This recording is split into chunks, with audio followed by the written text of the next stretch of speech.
I'm Professor John Kilner, Professor of Bioethics and Contemporary Culture here at Trinity International University. I'll be serving as your moderator for our session tonight.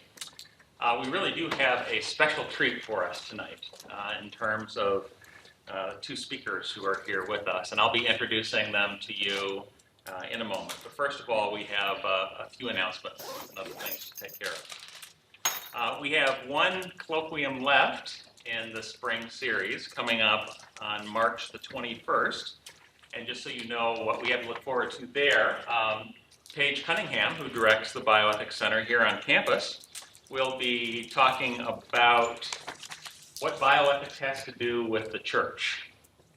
Now, since bioethics is dealing with some of the biggest challenges facing people in the world today, and the church is God's great strategy for engaging the world, you might think on the face of it that the church and bioethics would have a lot to do with each other. But that's not always very evident, is it? So it'll be a good opportunity to explore those connections. So I hope you can join us on March 21st. Format tonight will be the same as we followed for our first colloquium last month. We'll have some opening introductions and announcements, and then we'll have our speakers come up. They'll be speaking for about 30 or 40 minutes between the two of them, and we'll move earlier than normal into kind of more of an interactive mode. We're going to have a lot of time for you to be able to raise questions of them, for them to be able to interact with each other. So right from the outset, when they talk, you're going to see a little video at the beginning. As questions occur to you or things that you would like to explore, because this really is quite an amazing undertaking that they're going to be talking with us about. Formulate those questions, note those questions, and feel free to jump in after the opening statements that they make, because we'll have an opportunity to interact around those things. After our time, which will wrap up around 8:25, 8:30, we will have refreshments, and then those who are taking the course that's built around the colloquium series will be meeting about 15 minutes after we start the break. In the faculty lounge next door, as previously. Okay, well, we are going to be dealing with some challenging issues tonight for sure. And so we very intentionally want to begin by turning to the Lord in prayer and asking for God's direction for this evening. So let's pray. Our gracious God, what a privilege it is to be able to gather together tonight and to think about some of the great challenges that this world is facing and that we are facing right here in the Chicago area. It's exciting to see when there's more to talk about than just to moan and grumble about what the state of the situation is, but to be able to see you at work in fresh ways, in powerful ways, in ways that stand out so distinctly from so much of what's going on in the world. And so we're eager to hear and reflect on and to talk about some of the exciting things that you're doing right here in Chicago. Thank you so much for these two men who have given this evening, on top of their incredibly busy schedules, to be able to share with us what's going on, much of which I'm sure we have little sense of, and yet your hand is so evident in it.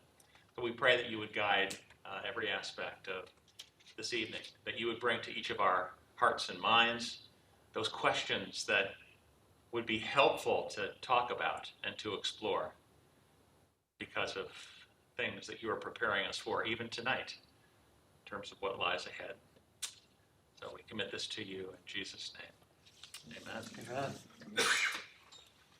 All right, well, before we get underway, we do have a member of the Bioethics at Trinity team here, Sharon Gustafson, who coordinates the graduate school office here and and helps that connect with all aspects of the university with a couple of announcements. So Sharon, thanks for being here. Welcome. It is a joy for me to serve and provide support for the graduate school. So if you are in the program, please don't hesitate to email me or call me with any questions you might have or assistance you might need. Also, if you're not in the program but want to learn more, there is a table in the lobby that you can pick up some information. And also for our college students, there is chapel elective credit, so this form will be on that table as well. But welcome, and we are glad you're here with us tonight. I've heard a rumor, Sharon, that You have? Yeah, that like if you're in, no matter what program in the university in, if you're in the undergraduate program, if you're in a program at divinity school, you can actually connect bioethics training with that. Is that true? It is true. Most definitely. Really? Lots of info on the table. You can do a dual degree or multiple masters. So lots of options, sometimes just adding 5 additional classes. Wow, that's amazing. Great deal. Okay, thank you, Sharon. All right, well, let me introduce to you both of our speakers, and then I'll invite first one to come up, and then the second one will follow shortly after that. First of all, let me introduce to you Dr. Wayne Detmer, who is here. He completed his undergraduate training at Yale University, medical school at the University of Chicago.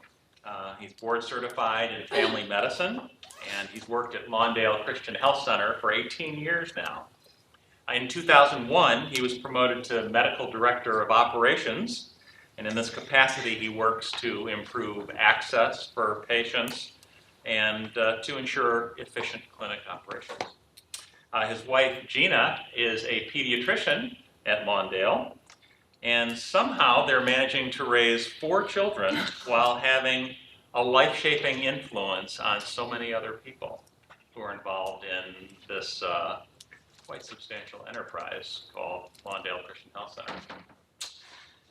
Our other guest for this evening, Reverend James Brooks. He currently serves as the Chief Ministry Officer at Lawndale Christian Health Center, which is a rare executive position for an organization to have. One in this case that's designed to ensure that the organization stays on mission in a God-glorifying way. His undergraduate degree with honors is from Concordia University. At the graduate level, he not only has an MDiv degree, but also clinical pastoral education, CPE training, plus an additional certification in youth and theology from Princeton. Now, simultaneously, he serves as senior pastor of Harmony Community Church, and Pastor Brooks is committed to listening and responding to the people who have been hurt and marginalized by society. Together, they make quite a team, but 2 of a much larger team that are involved in some amazing things in the Lawndale area, and now increasingly beyond the Lawndale area of Chicago. So please join me in welcoming them both. And Dr. Detmer, will you come up and get us underway? Thank you. Hey, good evening.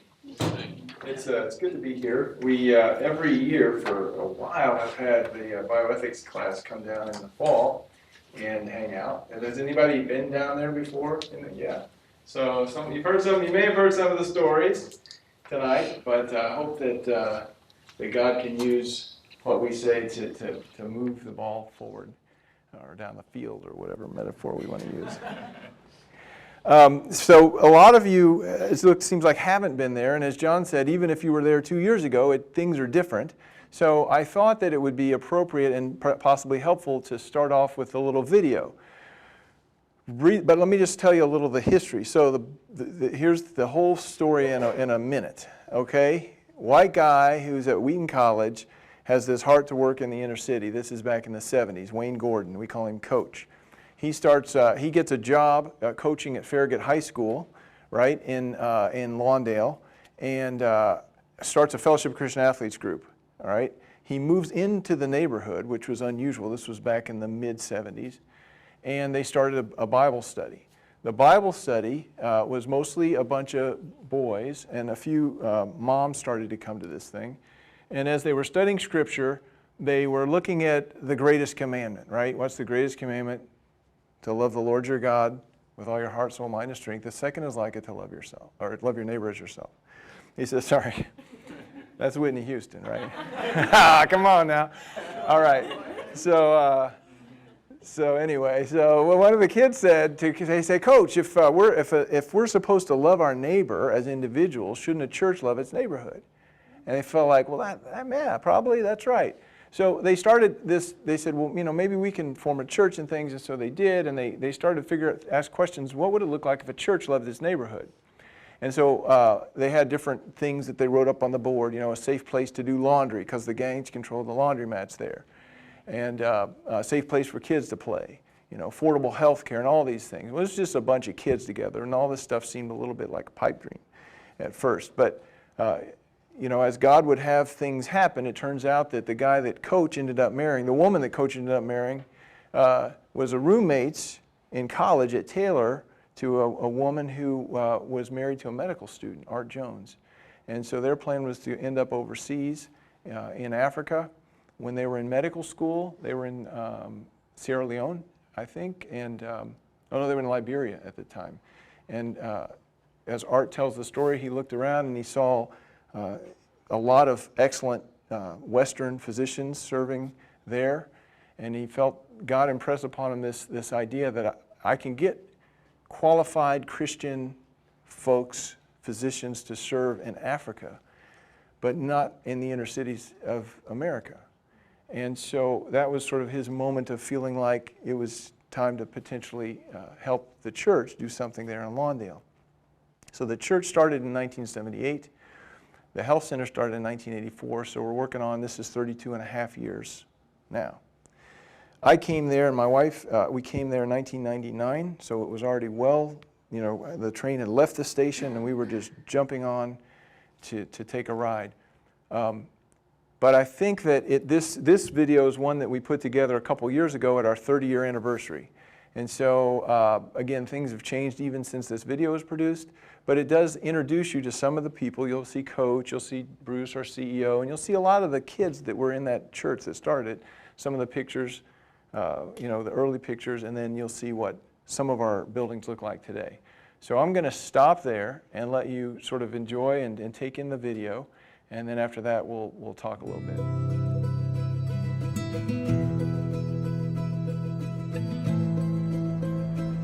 The Lawndale story starts with this crazy idea with high school kids back in 1978.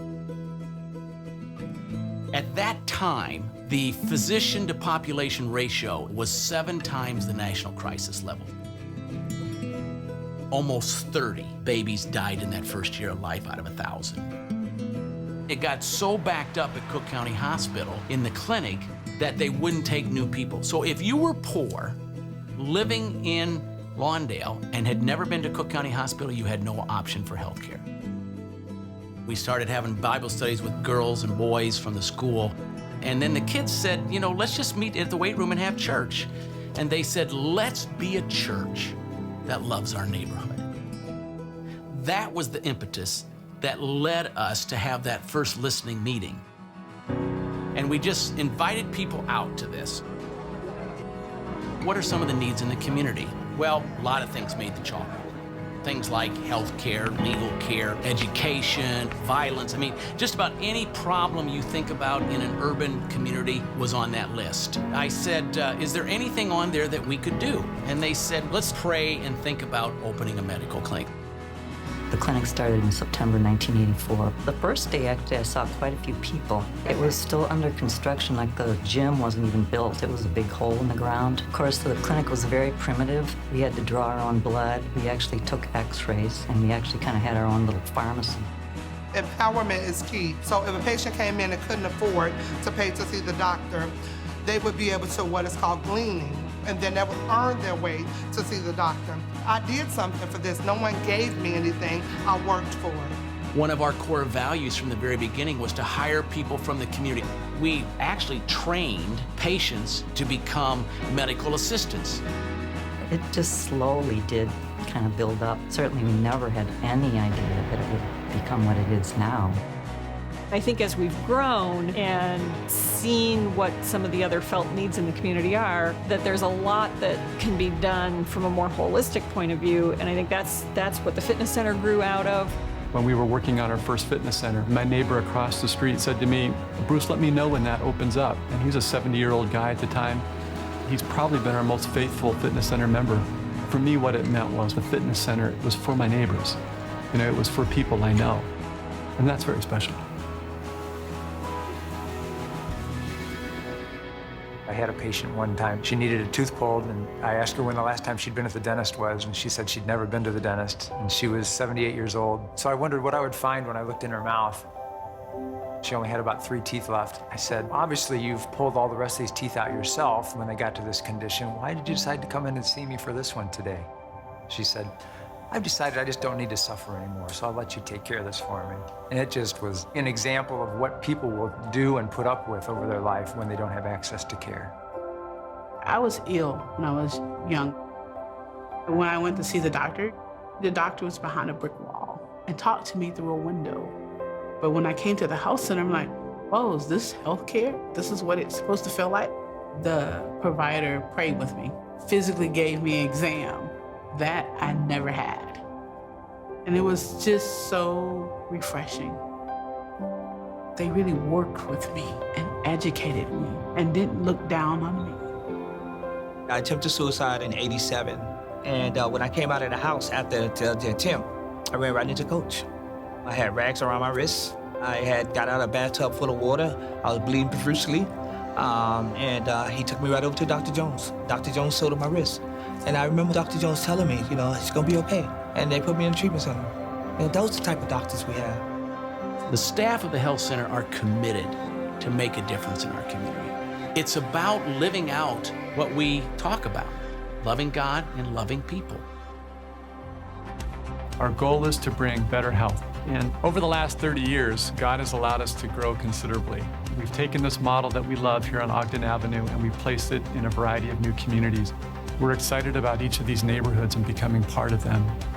Over 40,000 people a year come to be cared for holistically. They come to a variety of buildings, all of which are beautiful, and in that environment, they have a sense of optimism both for their community and for themselves. The fact that I can walk 2 blocks from my house and sit on Ogden Avenue and have something to eat is remarkable. It's the people. We believe in what our community stands for. Healthy people create healthy communities. London has not just been a building and a bunch of people that come to work, but God has used London to transform entire communities. I think we're a model of possibility. People can begin to say, hey, what can we do in our community somewhere across America? If you think over the 30 years, our ministry started with very few people, but they had a dream, they had a vision, and just one thing built on another. From where we've come to where we are now, I couldn't envision that. Where we may go, the sky's the limit. You can't dream a big enough dream. We have affected the statistics of our community healthcare-wise. And if somebody said, show me the kingdom of God on earth, I would hope that you could say, go visit Lawndale. That's the kingdom.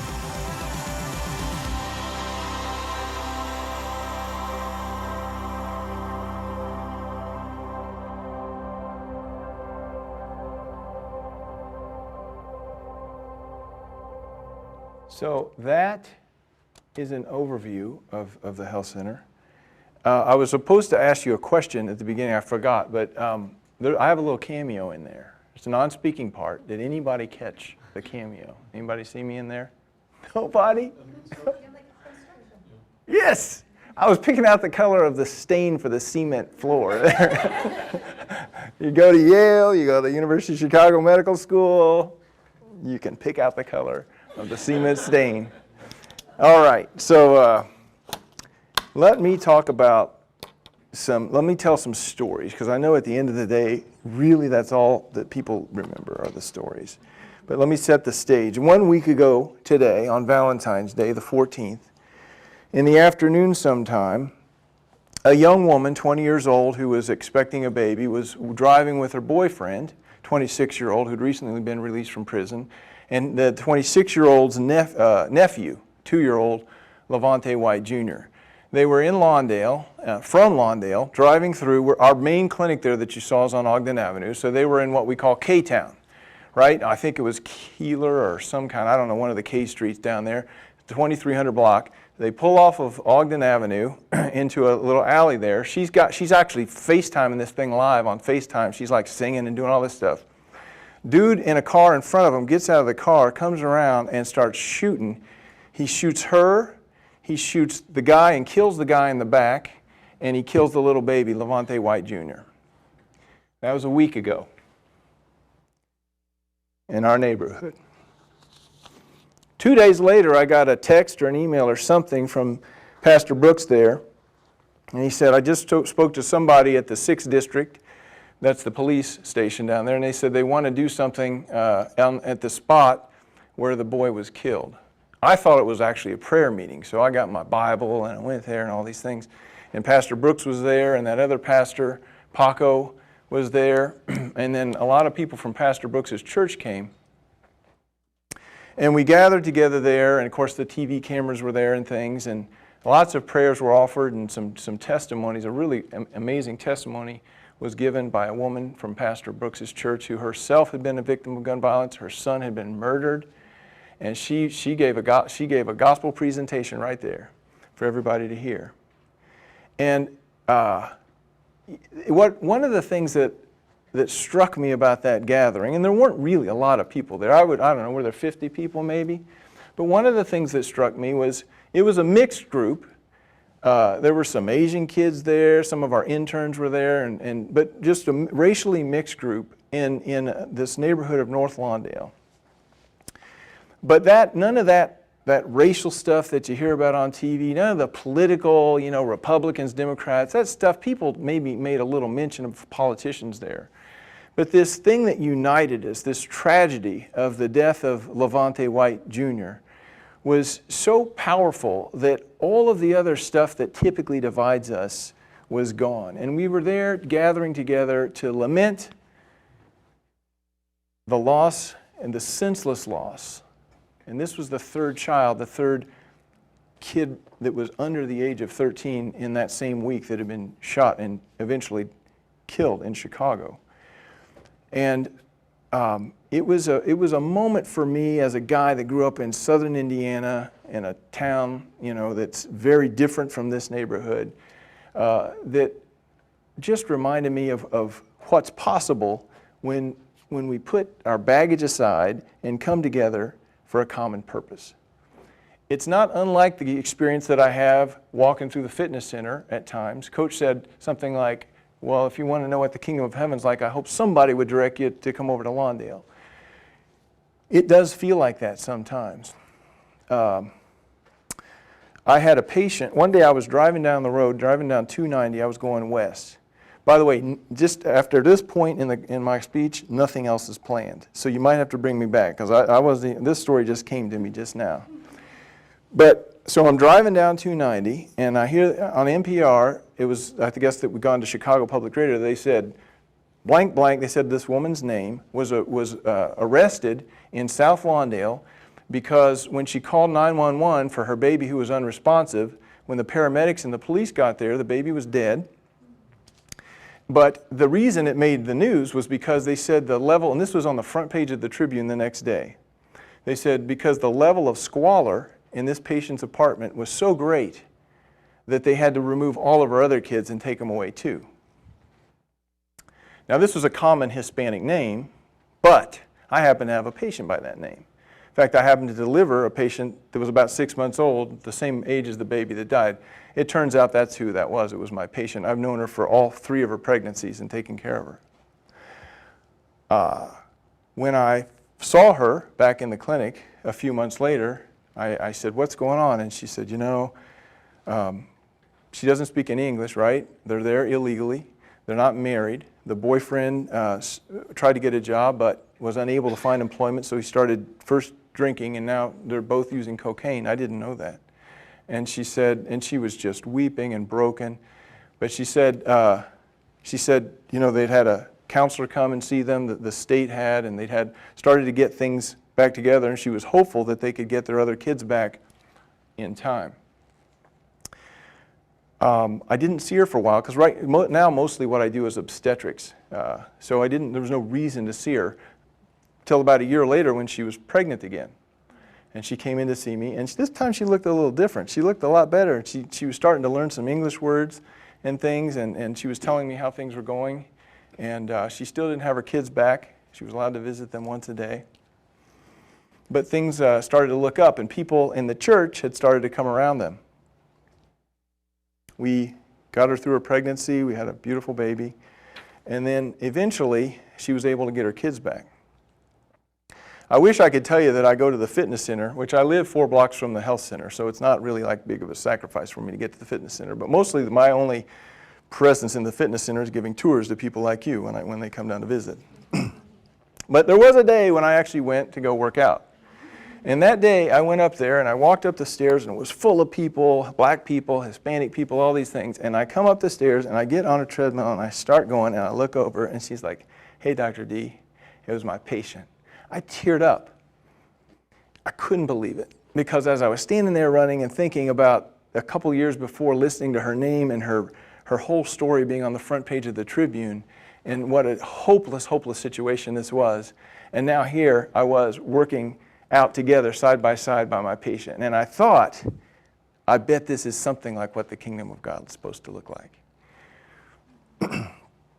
So that's a story. We got started a little late, and I could tell stories till about at least 11 o'clock straight without taking a breath. So I'm going to stop right now. I'm going to invite our friend Pastor Brooks to come up to give you a different perspective of a guy who grew up in the neighborhood, who's now working as our chief ministry officer. Give him a little time to talk, and then we want to leave a whole lot of time for you guys to ask questions, okay? Anything is fair game. So I'm going to go ahead and ask Pastor Brooks to come on up and share a little bit about your story.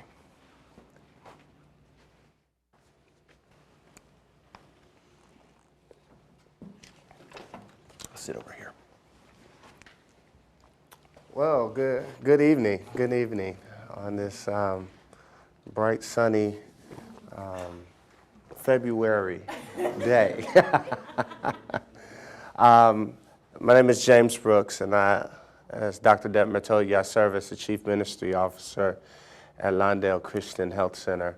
I'm unique. I grew up, I was born let me start here. I was born at St. Luke Presbyterian Hospital. Right? How many have heard of that? All right, there's some people. All right. Have you heard of Rush? All right, all right. Yeah, I was born there. I lived as a child at 2101 South Millard, right in the heart of North Lawndale, right actually down the street from the clinic. However, my mother told me, she'll say it just like this, and I'm going to keep it just real and raw as I can. She said, "Boy, I want you to get your education, and I want you to get out of here. We're going to do whatever we can to get you out of here." So it was because in my upbringing, the idea of success was to get out, to move out, and don't come back, right? So I'm going to skip over a lot for the sake of time, but my life took an interesting turn. Skipping over an entire portion of my life, but I have a wife and 2 beautiful daughters. My oldest daughter, we were looking for a school for her back in 2002. We were trying to find a great school that she could attend. And at the time, I was working at a social agency in North Lawndale called Westside Association for Community Action. And there I was doing youth advocacy work, right? Going in and out of the juvenile system with the young people, advocating on their behalf. There I met a judge, and she's my best friend, one of my best friends today. Her name was Carol Kelly. And so I approached the judge one day, and I said, Judge, we're looking for a school for our daughter. And she said, well, James, I got the perfect school for you. Remember, I'm a North Lawndale guy, right? She says, James, what about this school in River Forest, Illinois, called Grace Lutheran? And I said, Judge, come on, man, you crazy. Grace Lutheran, River Forest, Illinois, you know, those of you that are familiar with River Forest, a very affluent community, $1 million homes, right? And there's no way that a brother from North Lawndale can afford a school out in River Forest, Illinois. She said, James, just give it a try. So my family, we went in there and we met with the then principal. His name was Hugh Kress. And while talking to him, you know what he said? He said, James, you would make a great youth pastor here. I know, y'all look at that. The look on your face, that's how I looked. I looked exactly like that. You would make a great youth pastor here. And I'm like, so he proceeded to hand me the qualifications, and I said, Mr. Kress, we have some problems here. All right, we have some problems. Number one, the qualification is that you have a Master's of Divinity. And I skipped over some of my story, but I was a college dropout. So how am I going to serve? You know, Lutherans are high on education. How am I going to serve here? And the minimum is a Master's of Divinity. And then the second problem, Mr. Kress, is that I'm not a Lutheran. Who is Luther anyway? I don't know. And he says, well, just try it, James. And on my way out, it was Bonnie Brand Division. I walked out, and it's like the burning bush moment, or the skies open up, and it was like God saying, hey, this is where I want you. And I'm like, no.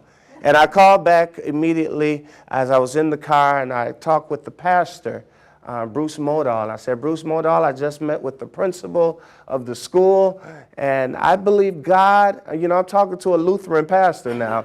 I believe the Spirit is leading me to be your next youth pastor. He said, well, Mr. Brooks, why don't you submit your resume and we'll see about that. So I did, and about a 6-month process, they called me to be their first youth pastor there.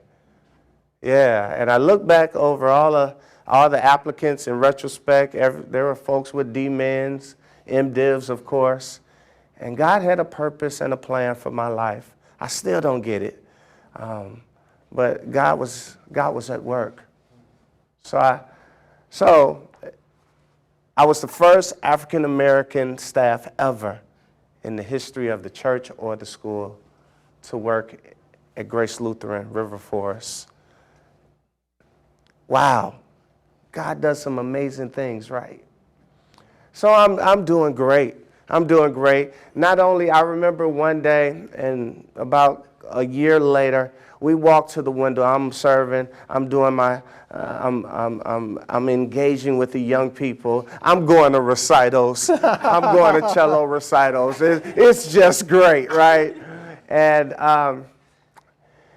he walks me to the window, and he says, James, what do you see? And I say, well, I see a nice apartment building across the street, nice condo.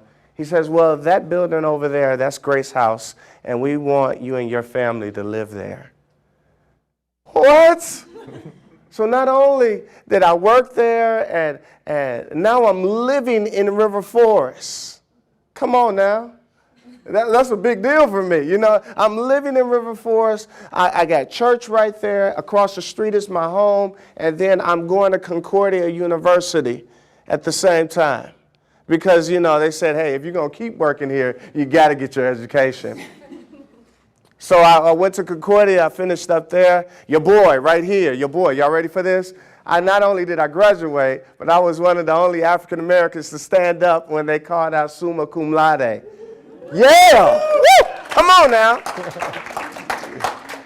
Yeah. Yeah, it was just a great experience at Grace. I went to Africa about 2 times, to Kenya. We planted a school over there. Amazing. I got an opportunity to go to Princeton and do some certification work there. I went to seminary in Hyde Park School of Theology. I was stomping with the big dogs. What a great time it was, and I was comfortable. But then in 2010, you know what happens? God started knocking on my heart, and he says, it's time for you to go back. And I'm like, no, God. I'm comfortable. My wife, she's a soccer mom and everything. Now, we are good. It's time to go back. It's time to go back. And all the skills that you have learned, you need to take it back to Lawndale. Oh, that was a tough call. Actually, the title of my final sermon at Grace was just Tough Call. Accepting a tough call. Right? Yeah. God said, go back. So I ended up, my father retired from being a pastor, and I took over the reins at Harmony Community Church, right down the street from the clinic, 1908 South Millard. It's what we call, if I can just use this marker here, in Christian community development, we call it relocation. Going into the pain. And it's biblical because John 1:14 from the Message Bible, it reads, the Word became flesh and blood and moved into the neighborhood. Wait a minute, the very thing my mom told me to get out of, I'm going back to. Right? Relocation, moving back and working among the people, the poor, those that have been marginalized. And it wasn't easy at first. It wasn't hard because Grace, Grace in River Forest, we had everything. We had a copy machine at Grace, right? At Harmony, what's a copy machine? And really, real talk, just keeping toilet paper in the stalls. It's a big deal. At Grace, when there was a leak in the bell tower, they would get that fixed easily. But there's a leak at Harmony, we can't afford it. Right? Every Sunday, it seems like everybody was doing great at Grace. It just seemed like, man, people were achieving. But at Harmony, violence after violence, violence after violence. This person getting shot. Doing funeral after funeral of young people under the age of 25. Lord. Relocation. Relocation. Going back into the pain. And then finally, you guys wonder, how did I end up at Lawndale Christian Health Center in this role?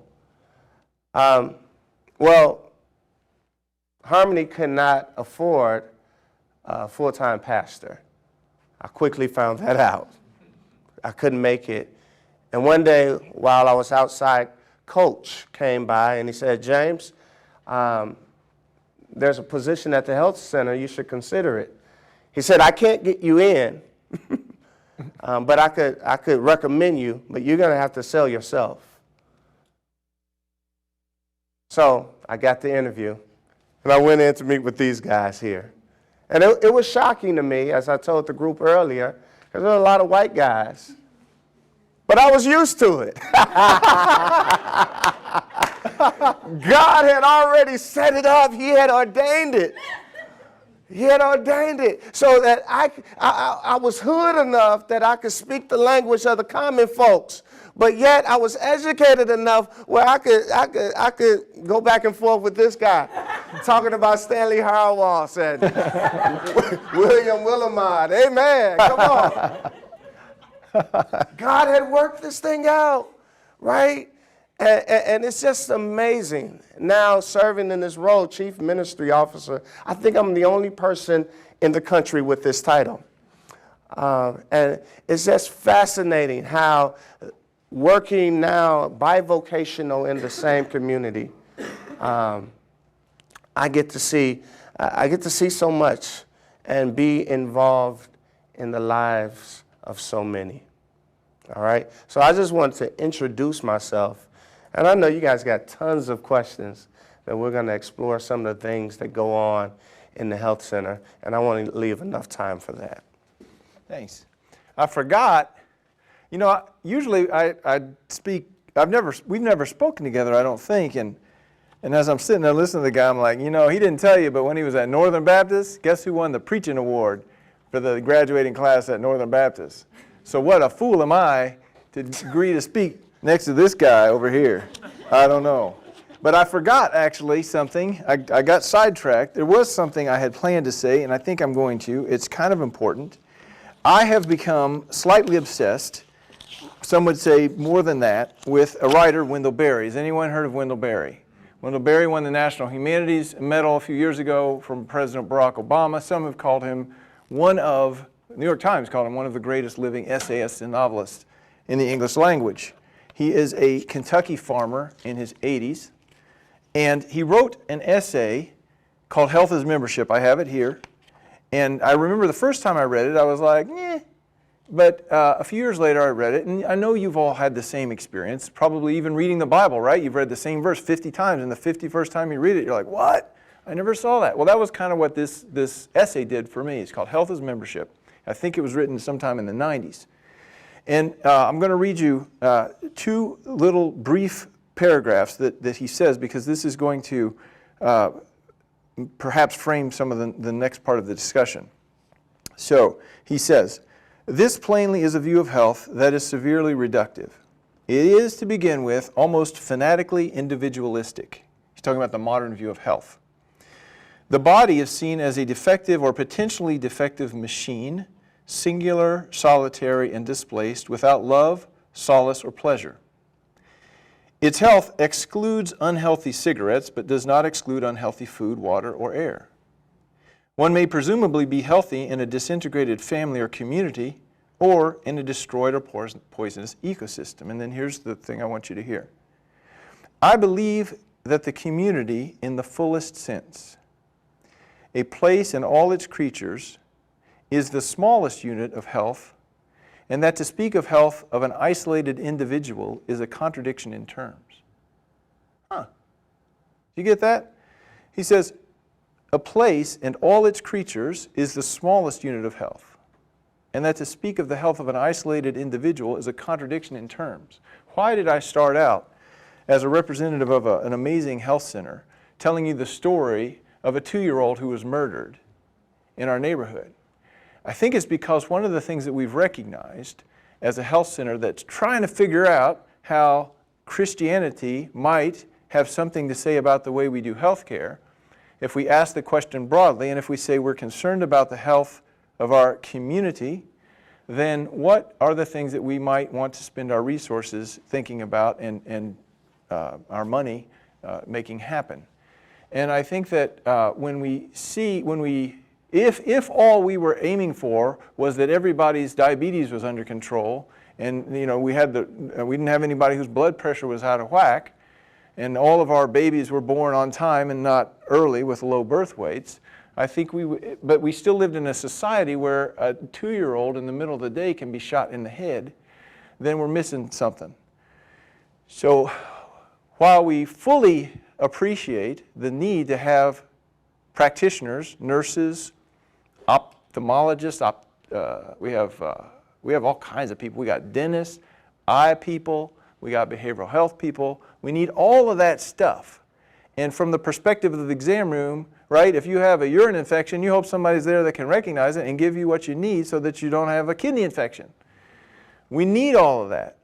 But we're fooling ourselves, and we've recognized this, if we think that we can really have a significant effect on the health of a community from the perspective of the exam room alone. Which is why we started to think about other things that we might do if health really is membership. What I think he's saying in this essay, and when he talks about community, I don't think he's necessarily just talking about a geographical space. I don't think he's only talking about a certain zip code or a certain set of blocks, although that could be true. But he recognizes, Wendell Berry recognizes that if anything, if there's anything about humans that makes us particularly human, it's that we were created, right, to be in relationship in lots of different directions. Relationship with God, relationship with other people. Wendell Berry would say relationship with the earth itself. So if we believe that, if we're going to buy that, then what could a health center do to start to think more broadly about the health of a community? And so one of the things that we recognized was that our main health center is in the area the gangs call the Holy City, because 4 major Chicago gangs have their borders right there. It's an area that is, I've lived there for whatever, I don't know. We lived there for 2 years, moved out for 5 or so, and then moved back in for 11 years. So whatever that adds up to. But we've lived there for a while. I have 4 kids. None of my 4 kids, my oldest one's a freshman in college, have ever ridden their bike around the block by themselves. Ever. It's not going to happen. Maybe we're a little overprotected, but maybe not. I can remember in December sitting there with my son Simon, who's a junior out here in Elmhurst at a Christian school, and we were going over his English paper, and I heard 9 shots. And so we turned the lights off because they sounded like they were right in my backyard, and I wanted to make sure that, what was going on. Turns out I couldn't see anything, but I heard the police cars and such, and so we turned the lights back on and finished the paper. The next morning I got up, and on the front page of the Tribune it said, 18-year-old shot in the chest and killed, 2400 block of Hamlin Avenue, right behind my house. So that's the reality, right?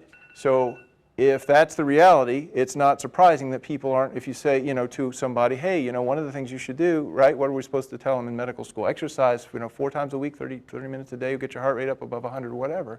Yeah, right. No, it's not happening. So what if we take some of the resources that we've been blessed with and make a space for people to exercise if they want to? So we did that, and we started off with a real small space, maybe as big as this center section, because we didn't know if anybody was going to come. And you know what? People started coming, and we bought really nice stuff. We're kind of into the whole dignity thing, right? Now you have to deal with obviously what you've been given, but we've been really blessed at Lawndale to have a lot of resources financially. And so we were able to, and there's sort of this whole idea of dignity too, right? So we didn't buy like the bootleg, stuff from whatever, Sport Mart. But we got nice stuff, and people could come and they could exercise, and they started having to be a line outside. So we said, okay, we're going to not open at 9, we're going to open at 8. Then we're going to open at 7 and open at 6. Now we open at 5. And then even once we opened at 5, we started to fill up again, and we said, if we're going to continue to allow patients and not limit patients to this, we're going to have to think about something else. So we ended up slowly purchasing little buildings on that block where you saw that huge building where I was looking, doing the thing. And you saw the fitness center that eventually was built there. As I said, we're doing about 200,000 fitness visits a year there. That all came out of this idea that health is membership, and that we're not going to be, if we're concerned about the health of the community, we can't just do it from the perspective of the exam room alone. We built a cafe there, same reason. Why? So that people can come together and just be people, to have a cup of coffee. We take that for granted, right, up here. But in our neighborhood, it's a big deal. And we can tell you story after story after story of the women, the 70-year-old women who said, thank you for putting this together. I've lived in after my husband died or whatever, I've been afraid to go out. But now that you've built the cafe, I come and have coffee with my girlfriends in the morning, and then we go work out after that. Thank you for the cafe that you're building. A few years ago, I was down at Duke Divinity School reading Wendell Berry poems in the Duke Garden, when this epiphany kind of came and said, you know what? If Wendell Berry said something like this, he said, this isn't a poem. He said, we're fed by the food industry, which pays no attention to health, and we're treated by the medical industry, which pays no attention to food. Now, I grew up milking cows down in southern Indiana, right? And to be honest with you, I haven't achieved the level of sainthood that when I drive through the neighborhood, I see each piece of trash as a flower. I've heard people do that. They're like, oh, I love it. I don't really love it, really. I mean, there are lots of good things about living in the neighborhood, which I'm happy to talk about, but I haven't, there's a lot of stuff that I don't like too. But I like this idea of sort of reclaiming both literally but also symbolically land that's just sitting there doing nothing. And so we started to partner with some folks at the Chicago Botanic Garden. Fast forward 7 years, right now we've just went to the city last week to get our permit to put a $3.5 million aquaponics operation right there on Ogden Avenue. So when you guys come and visit us in October, we're going to have an aquaponics. For those of you who don't know what that is, that's you take fish, the fish poop, that's nitrogen. You need to get rid of it, so you take the fish poop water and you put it on the beds of plants that you're growing, whatever you grow, arugula or whatever, lettuce, something. And then that nourishes the plants because they like the nitrogen. When the water comes back through the plants, it's clean and you pump it back to the fish. You create a mini ecosystem, right?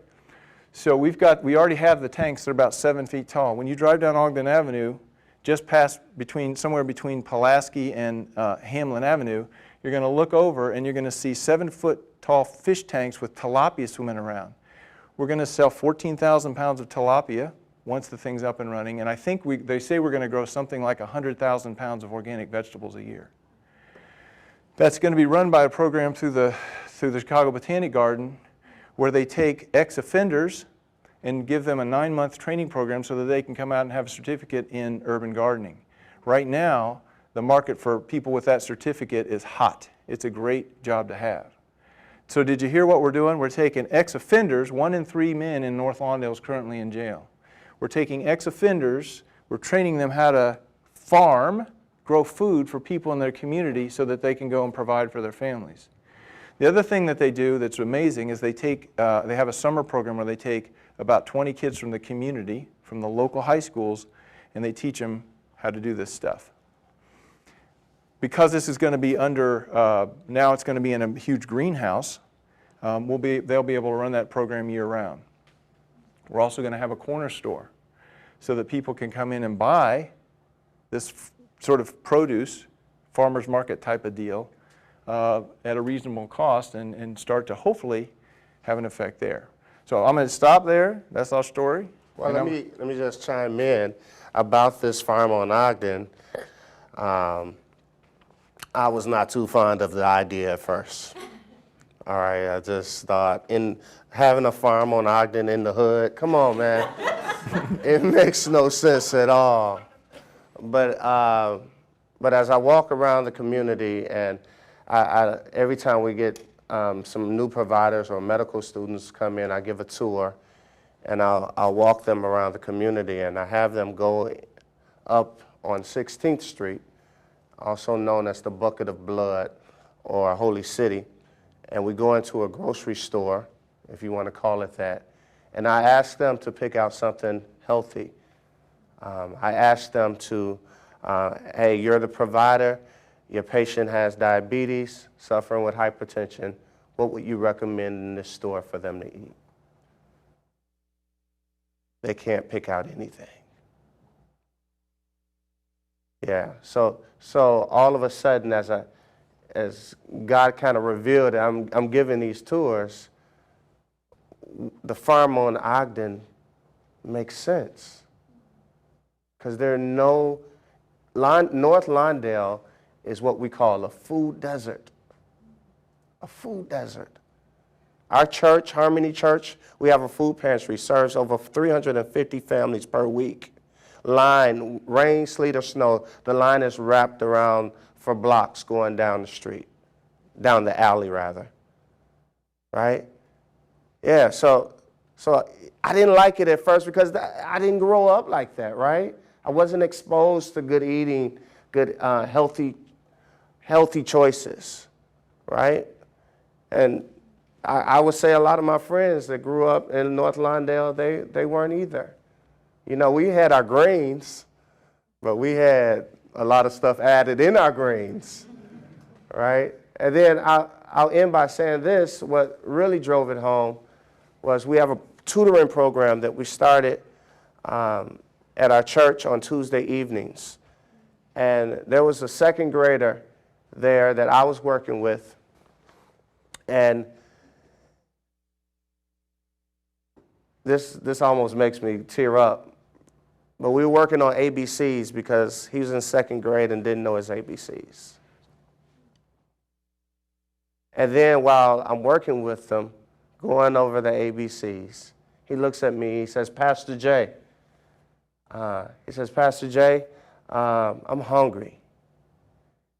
And I said, okay, what did you have to eat? Did you have lunch? He says, no, I didn't have lunch today.